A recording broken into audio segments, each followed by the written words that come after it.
In the beginning was simplicity. It's difficult to explain how even a simple universe began. I take it as agreed that it would be even harder to explain the sudden springing up, fully armed of complex order life, or being able to create life. Simplicity was to change to complexity.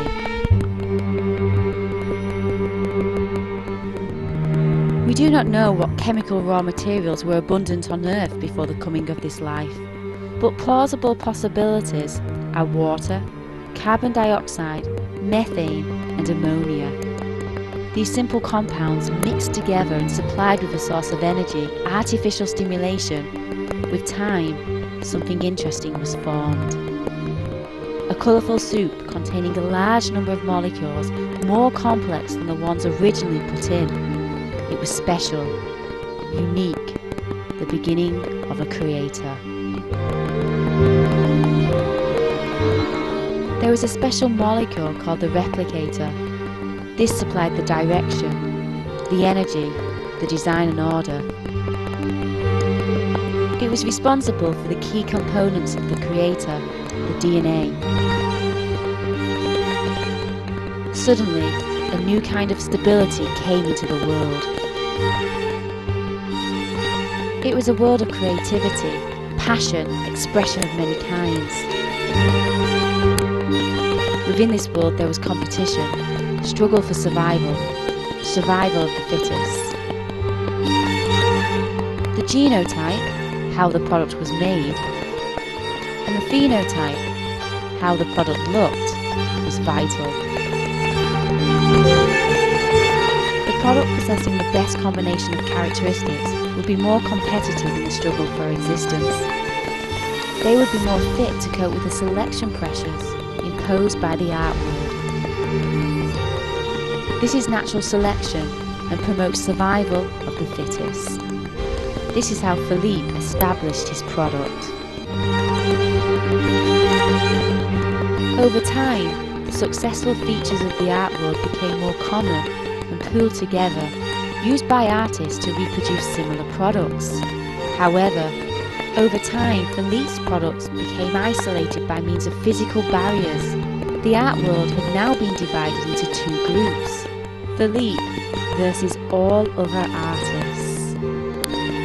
There would be no mixing between groups. Each group worked under different selection pressures. The result? The product had changed physically, so reproductively different, it could no longer interact. It had been isolated. A new species in the art world had evolved. Philippe aired.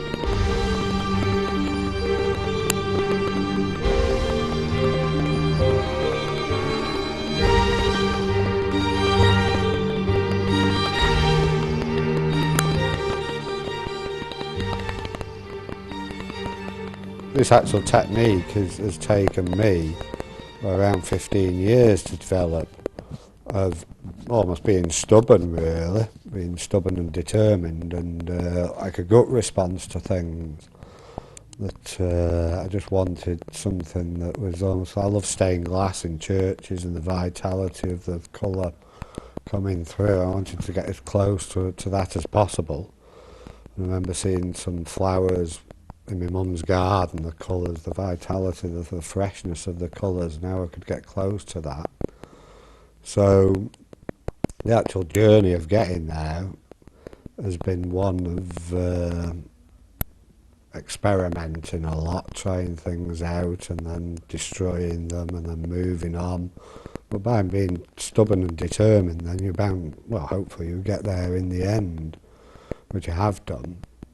But lots, you know, the preparation with the canvas is getting the right canvas, the right prime in the ground, and that takes a lot of time, you know, by being in and day out, the preparation, and then, you know, the activity of doing the painting, and some I lose, but that's part of it, part of the process, the journey.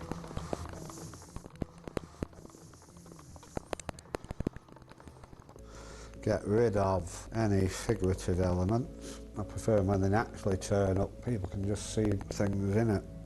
In the